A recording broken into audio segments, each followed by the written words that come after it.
Coming to you live and direct from the Newsfirst newsroom here in Colombo, Sri Lanka. This is your primetime weekend news bulletin. A very good evening. I'm Shane Silva. I'm Sonali Manik-Babike. Let's start off first with a look at tonight's headlines. Headlines on Newsfirst at 9. Demands for a separate state create conflict between the government and provincial councils. A statement from the president at Pudukkudiyiruppu.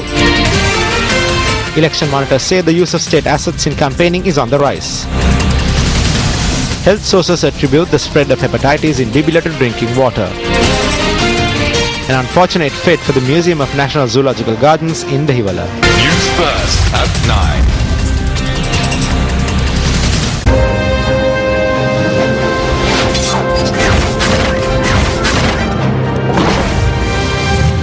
This is Newsfirst, Election Headquarters. With only 5 days to go for the provincial council polls, the election stage is heating up. That's right. Let's take a quick look at some of the views that are being expressed. අපි බලු පැටවු ගේනවානේ ගෙදර හදන්න. දැන් සමහර අයට වැරදිලා බලු පැටියා කියලා සමහරු දෙනවා නරි පැටවුන්. නැට්ටේ විතරයි වෙනස තියෙන්නේ. බල්ලා ගේන්නේ මොකටද? We get the dogs to bark and to protect the house. There are dogs who have a loud bark. Vikramasinghe used to have dogs that barked out loud. All of them have crossed over. Now Vikramasinghe has fox cubs that were mistakenly brought in as puppies. All they can do is howl. වැරදිලා ගෙන ආපු අර බල්ලෝ කියලා ගෙන ආපු නරි පැටව. දැන් හූ කියන්නේ. All the elephants are with the government today. All the powerful elephants who were in the United National Party are now with the government. Recently another elephant crossed over. In the recent past, this elephant spoke of a massive rock at the Hambantota port. He got 250 millions in his hand and now the rock is forgotten. As if the elephants weren't enough, tigers were also taken in. There is Pillan and Karuna Amman. KP is also there. The tigers weren't enough, so there are chickens as well. Thunderman's chicken is also in this mix. There are also foxes like Veeravansa and Champika. Elephants, tigers, foxes and bears all are in this mix together. The country is not being built up, but they are, and we on the other hand are being sidelined.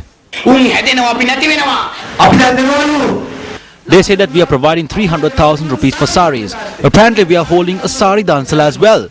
The people have rejected all of them. Because the people have rejected them, they get on stages and look for my age.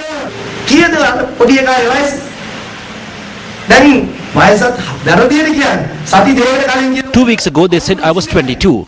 A week ago they said I was 20. 3 days ago they said I was 10. Within another week or two, they may reduce my age from 15 to 10.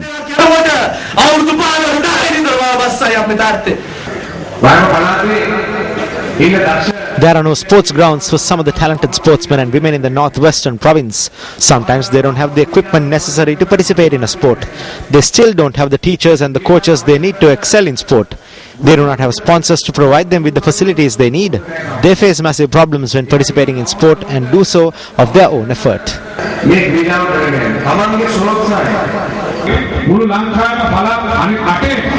We have made plans to build stadiums in all 8 provinces in the country. In the northwest, they are yet to identify a stadium for us. One group says they will build one, while another group says that they will build another one. This is a tug-of-war with no results. I am very happy that Dayasiri Jayasekara, our future Chief Minister, is taking the initiative on this.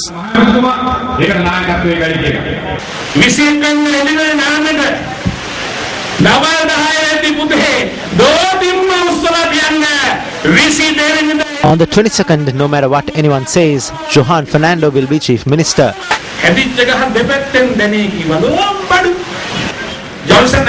They speak about Minister Johnston Fernando's dansals, but Minister Johnston fed the people even when he was campaigning. At the beginning, some people started from the skies. They started their scale at high pitch. Now it is descending gradually, and it is close to going underground. We started from zero. We are moving forward as our scale is ascending. His Excellency the President gave the proper response. At that meeting, he addressed us as the 37 chief ministers. All will be revealed on the morning of the 22nd.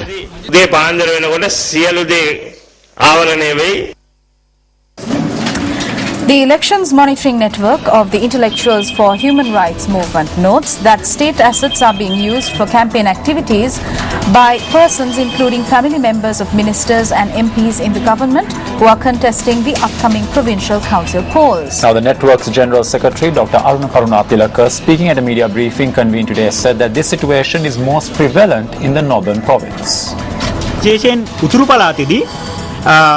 Material and human resources belonging to the respective departments and ministries are being openly used, especially in the northern province, as a result of ministers coordinating secretaries and advisors contesting the elections in that province. If we are to analyze this, we can specifically point out the Ministry of Economic Development, the Ministry of Cooperatives and Internal Trade, the Ministry of Commerce and Industry, the Ministry of Sports, the Ministry of Land, the Ministry of Construction, Engineering Services and Housing, the Ministry of Rehabilitation and Prisons, and the Ministry of Cultural Affairs.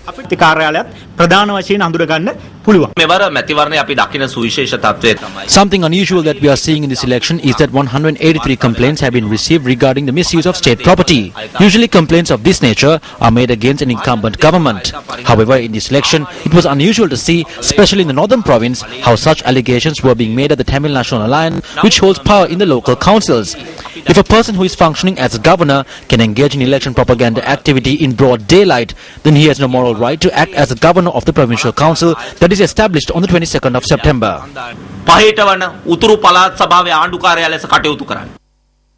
Meanwhile, Transparency International Sri Lanka notes that they have observed that candidates for the provincial council polls are surreptitiously and strategically using public assets for their campaign activity.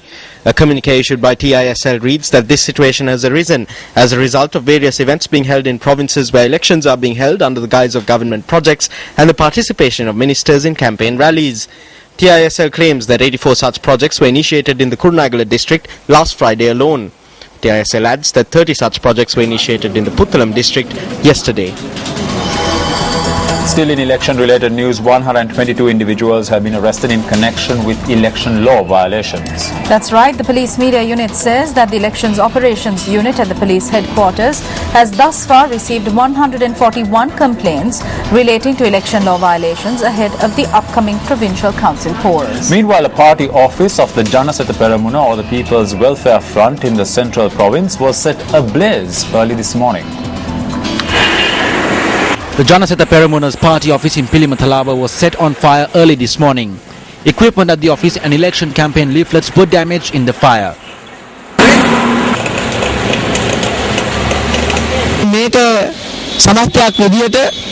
We will take this as a challenge to the Janasatha Peramuna as a whole. Although they were able to set our party office on fire and destroy it, they cannot break us. The leader of the Nationalities Unity Alliance, Dr. Vikramabahu Karunaratne, speaking to Newsfirst a short while ago, said that a candidate from his party was attacked in Norachole early this evening.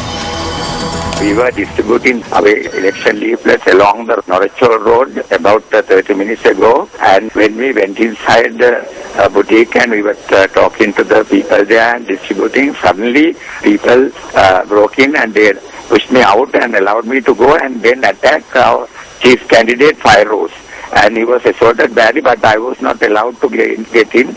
And later I telephoned him, and then he said he had been badly assaulted and asked me to come back. I with my other group supporters, I went in and I told the police I want to see him, and then they allowed me, and I immediately I told them to take him to the hospital. He's badly injured. I told them that they are responsible, and they brought us to police post here, Norachol Balagara police post, and we are waiting till they take us to the hospital.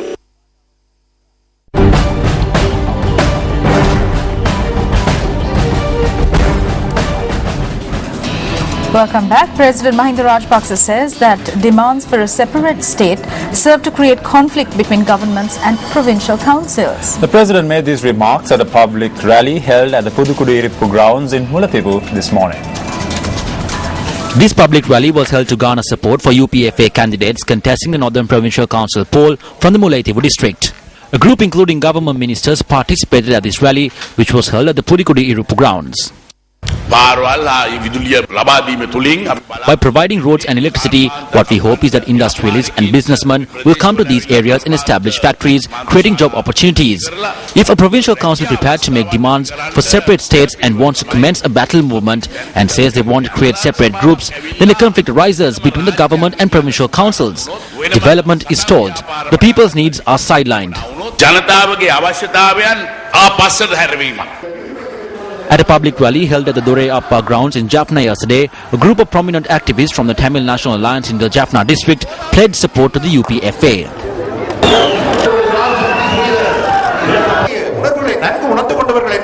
මම සන්තෝෂ වෙනවා අද මේ වේදිකාවට We are happy about the fact that several independent public representatives, representatives of the TNA and deputy chairpersons of the Pradesh Sabhas have pledged to join our party and work with us.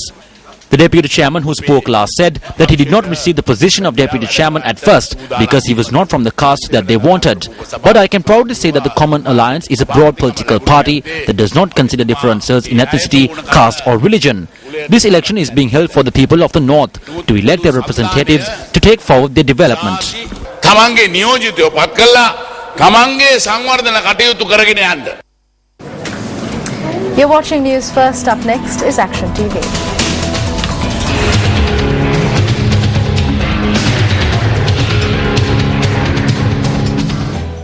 There was a possibility that the country, let alone Devala, would not have been provided with this beautiful zoological garden, which can even stand against the travelling circus of the famous European entrepreneur John Haggin. The National Zoological Gardens in Devala, which today spans an area of 23 acres, comprised of 11 acres when it was taken over by the government in 1936. In the early 1930s, 5 acres of this land was purchased by John Haggin as a temporary shelter for animals, purchased by Europe's #1 animal trader at that time, who was incidentally Haggin's brother.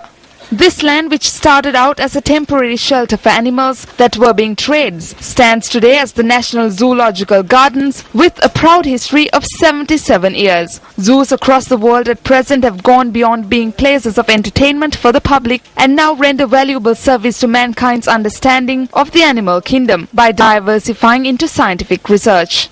Some zoos also put on display for the public the skeletal remains of the animals that used to be housed at the zoo, ensuring that these creatures are not forgotten by future generations.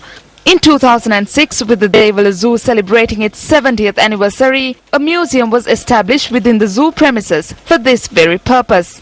The officer who was appointed as the curator of the museum clarified plans for the museum on the 18th of January 2011. We have almost completed work, and within the next few months, Sri Lankans and foreigners too will be able to visit this museum. However, the official website of the National Zoological Gardens noted that the museum would be open to the public from the 26th of June 2010, 11 days prior to the supposed opening. When Action TV reported on the matter at the time, the education officer of the National Zoological Gardens noted that 70% of the work on preparing exhibits had been completed. At that time, close to 10 million rupees had been spent on the construction of the air-conditioned buildings alone.